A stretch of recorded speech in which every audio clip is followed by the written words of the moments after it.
Hey guys, so this is Alex at theweirdchurch.com and critgames.com, and this is video number 2 of my experience being a believer and a game store owner. The first video went through how I went from being completely broke at like 19 and starting a game store with like no money and figuring out how to even get the money for my first month's rent, and then growing that store into like a 4,300 square foot location, which is huge. And I wasn't rich, and I didn't do it by being rich, and I didn't do it with loans. I didn't have the ability to get loans. I was broke with bad credit. And so the first video goes over that experience, and if there's more questions about it, I'll do another video. The second video is about my spiritual walk as going from a Christian who really tried to avoid a lot of things to owning a game store, which inside of the church community is still a huge taboo, and it's ridiculous. My story is about when I was in church. Church led a lot of propaganda about gaming and about fantasy role-playing. You know, like people who play Dungeons and Dragons commit suicide, and if you play Magic the Gathering, you're involved in witchcraft and the occult, and you know, it's basically like playing around with a satanic ritual.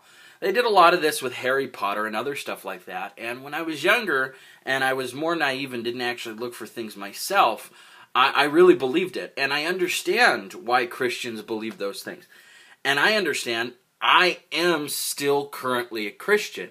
I did not take the problems that church tried to puke on me and then get rid of my whole belief system in order to enjoy gaming. What I did was I grew up and I realized that church can sometimes be a joke. A bunch of idiots who are getting together and ruining something.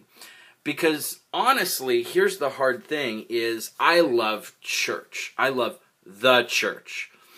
Church is not the same. It's like liking soldiers and having a problem with the military. It's hard sometimes to extract, and I won't go a lot into it, but you can really have a faith in Jesus and not be an idiot and really have a devoted life because you don't let other people tell you. It's like if you love beef and all you've ever experienced in your life is McDonald's, McDonald's could turn anybody away from hamburgers because they taste like garbage. But McDonald's are not a good example of a really good quality hamburger. And so sometimes churches end up being like the McDonald's of Jesus.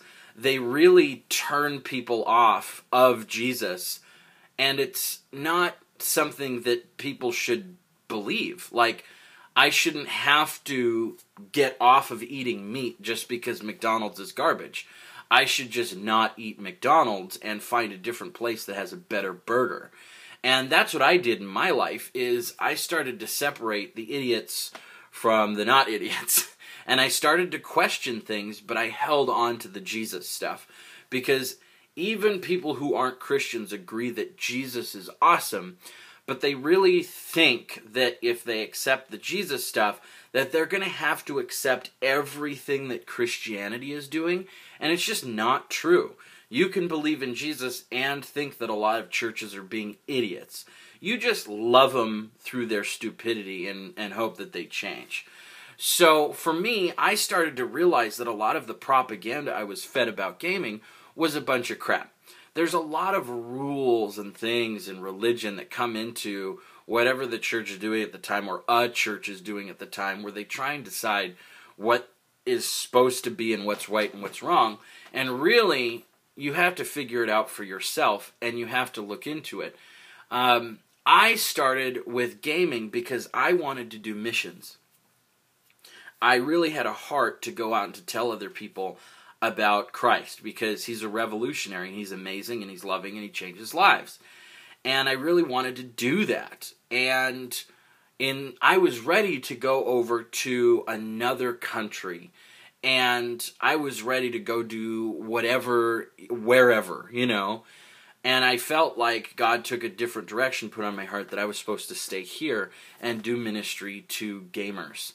And I thought to myself, oh man, how can I do that? Because before I, changed my mind and realized that there wasn't anything wrong with it, I thought to myself, how can I have a ministry or youth group that focuses on gaming? Because in one aspect you have the Bible that talks about don't do witchcraft, and on the other hand you have Magic the Gathering that just is a whole game around casting spells.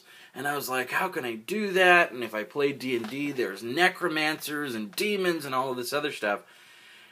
And I started to realize that a lot of the things that were put on me were a bunch of lies. Like, the Bible does say to avoid witchcraft. It does.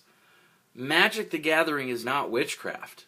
It's a game about spells and magic, but it is not witchcraft.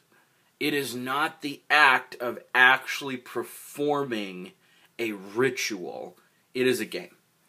And when I got into D&D and I started to play it more, I realized, there are some really twisted things with this game. You can run a lawful good character who runs around as a hero, like Star Wars or Lord of the Rings, and you can save a village and rescue slaves from orcs. Or you can be chaotic evil, where you literally just go around cutting the heads off of babies, making a suit of armor out of dead kittens, and just being filthy and disgusting and making everything lewd. And, I realized that the game is amoral. You have the ability to play the game however you want to, and you can choose which content to get into. And so it wasn't wrong. And I started looking at all of these fantasy games, and I realized, the church has made a huge mistake when it comes to fantasy gaming, a huge mistake.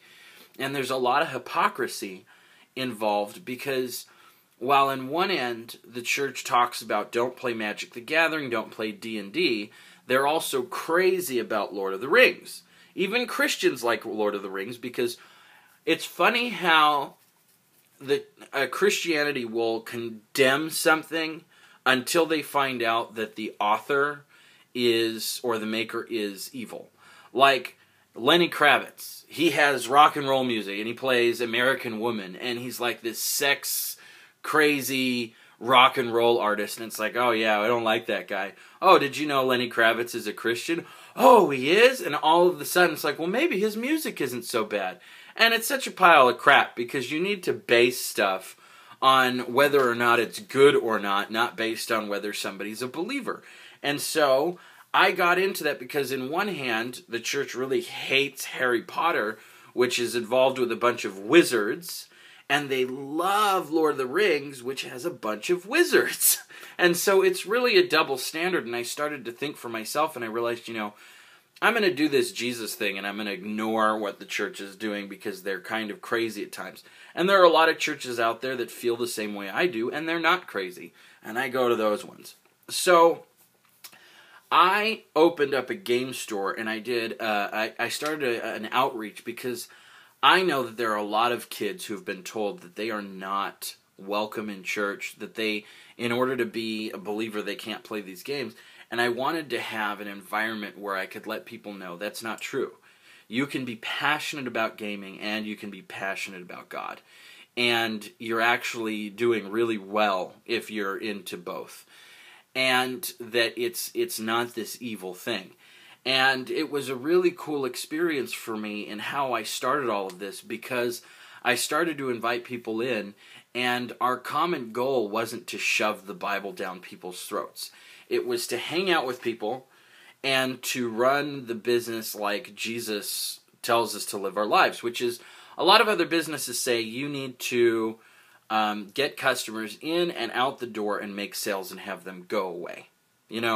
Like, you just need to make that paper, and I get that. I love business. There's nothing wrong with having money and all of this other. There really isn't. Like, the love of money is the root of evil. Money isn't the root of evil.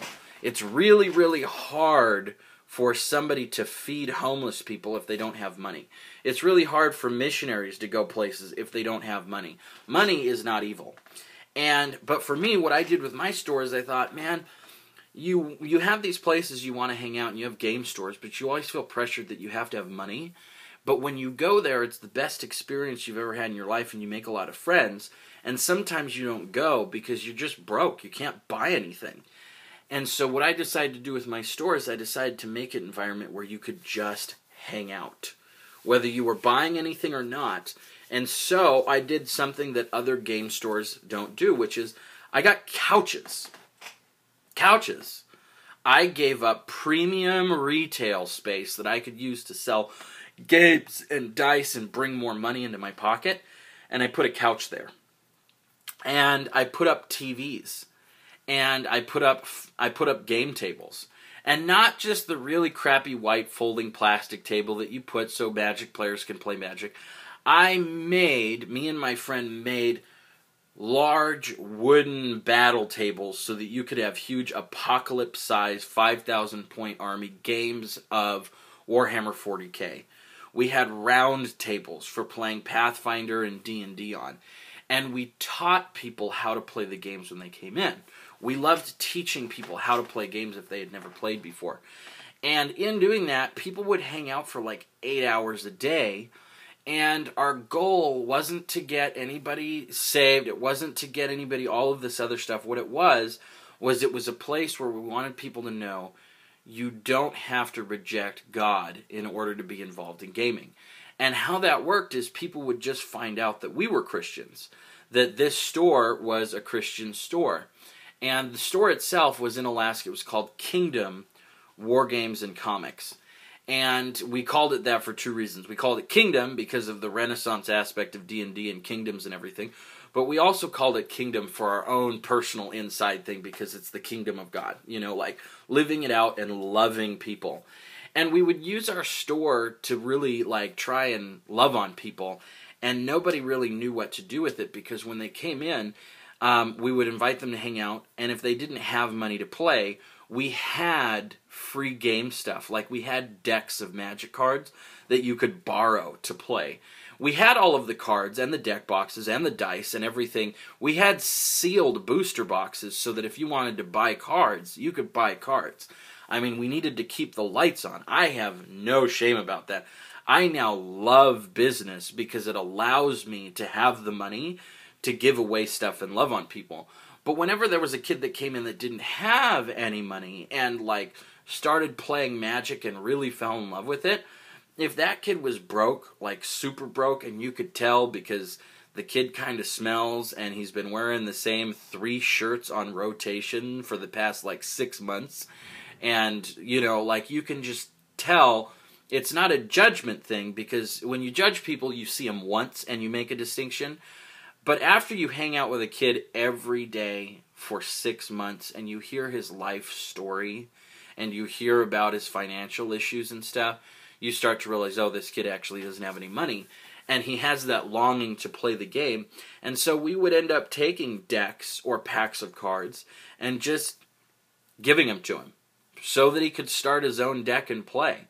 And it was awesome because that kid ended up growing up and getting old enough to get a job. He got a job, and then he would come hang out at our store, and he would buy other broke kids stuff because now he did have money. And so when kids would come in and they would just be having a bad time at home, we would give them a place to hang out. We had a lot of soldiers because there are tons of military bases in Alaska for National Guard, Air Guard, Coast Guard, huge amounts because of all the training that's up there. And they would come in and we would have guys that had PTSD that would just need a good, healthy social environment to hang out in while they adjusted from war. And we would be that. And so it was really cool because a lot of people think that ministry is spreading the word of Christianity, which means you get somebody new at church and you give them a Bible and you pray for them and you make them, you know, like put on a Jesus fish necklace. But our focus was to introduce people to Jesus. And what that was loving on them and telling them why, you know, and caring about them. And when they asked us, why are you a Christian? This is really weird. Then we would tell them. And a lot of those kids really started to understand the idea of Jesus and how it was cool. And there were some of them that even started going back to churches that they left once. Or they started going to a church that we went to because they asked, what church do you go to? And we said, oh, we go to this one. They're really cool. And so they wanted to go too to see what it was all about. And it was really awesome because we saw kids have friends. We saw their lives grow. We had parents come in and thank us for what we were doing because their kid used to sit at home 8 hours a day on the computer, and now he goes and he takes his laptop, but he hangs out 8 hours a day in our store, but at least there's people there. You know, he's not just alone in his room on his laptop. He's in our store on his laptop, but he's actually talking to people and laughing and having friends. It got to the point where people would use our store as a punishment. Like, if a kid didn't do good in his grades, he couldn't come to our store for a week. That's what their parents would do. Which is really flattering, that we are so fun that you use it as a discipline, you know. So, I would just encourage you that if you have that if you are really involved and really interested in what we are doing here, this is a business, and it's a game store. And I love that, because when I make money on sales, I can use it to help missionaries. I can use it to give to homeless people. I like having money as a Christian because I can help people. If I don't have, if somebody else has the money, they buy a Maserati. They go buy brand new clothes. There's nothing wrong with owning nice things. I love it. I'm recording this on an iPad. Like, it's really nice. But I love giving to people, and I love being able to fuel those things, and money does make it better, like, to fuel things. So I started this store as a way to just be a game store and to offer all of my customers a great experience, no matter who they were, what walk of life, like same-sex attraction, Islam. I have Mormons coming into my store, and all of this other stuff. We are about gaming. But the other side of this business is, the other side of this is to have this talk, these videos, this website, so that you can come as a gamer who is a Christian, go, man, I have only been told my entire life that if I game, that it's really bad, that I shouldn't be doing this, that I shouldn't be taking it seriously, I shouldn't be playing as much. And I am here to answer your questions and talk to you and to just encourage you that you are awesome.